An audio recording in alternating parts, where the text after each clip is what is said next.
Here's something that confuses me more than it should. Half the fruit in your fridge is still technically alive. This pepper, for example. Every seed in here is waiting.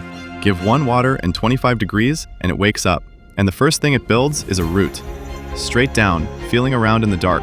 Only once that's done does it bother sending anything up into the light.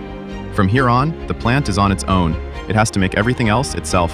Below, that single root has already split into a net, spreading sideways.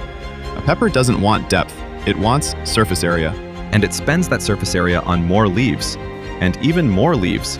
It's building the factory first. And a factory needs light. 12 hours a day, minimum. Then it runs out of food. So from here, it gets fed weekly.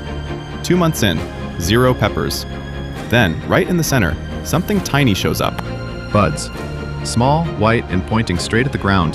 Which is a problem. There's no wind in here. And no bees. So, I had to be the bee. Pepper flowers carry both parts. One soft brush every other day is enough. A few days later, the petals drop, and what's left behind starts to swell. 2 of them made it. Then, the plant does the math and drops one. It can't ripen both, so pull the weaker ones off yourself. And that green pepper from the store? It's just this one, picked early. Then, it turns red. 1 seed, 1 brush, 108 days.